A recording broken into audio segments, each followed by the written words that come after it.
আজকে আমরা যে অঙ্কটি নিয়ে আলোচনা করব সেটি হলো ক ও খ একটি কাজ 12 দিনে করতে পারে, ক একা কাজটি 20 দিনে করতে পারে, খ একা কাজটি কত দিনে করতে পারবে। তো এই অঙ্কটি আমরা ডিটেলসে সমাধান করব।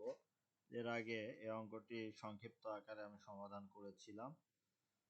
তো এই অঙ্কটি যদি আমরা ডিটেলসে সমাধান করতে চাই তাহলে যেভাবে সমাধানটি করতে পারি, ক খ একদিনে কাজটি করবে 1/12 অংশ, ক একা কাজটি করতে পারে 1/20 অংশ। এখানে আমাদের ইনফরমেশন দেওয়া আছে ক একা কাজটি 20 দিনে করতে পারে, তাহলে ক যদি একা 20 দিনে করতে পারে তাহলে একদিনে অবশ্যই 1/20 অংশ কাজ করবে ক। আর তাহলে এখন আমরা এই যে টোটাল যে 1/12 অংশ থেকে যদি 1/20 অংশ বাদ দেয় তাহলে আমরা কার কাজের পরিমাণ বের করতে পারবো, ক্ষয়ের কাজের পরিমাণ বের করতে পারবো। সেখান থেকে আমরা বের করলাম 1/30 অংশ।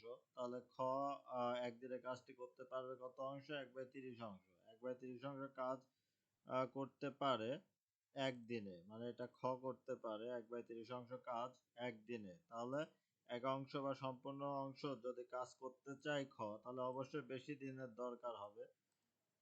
যদি খ সম্পূর্ণ কাজ করতে চাই বা করতে পারে তাহলে অবশ্যই তার সম্পূর্ণ কাজ করতে একদিনের চেয়ে বেশি সময় লাগবে। এই জন্য 1 × 30, তাহলে উত্তর হবে 30 দিনে। এটাই আমাদের উত্তর।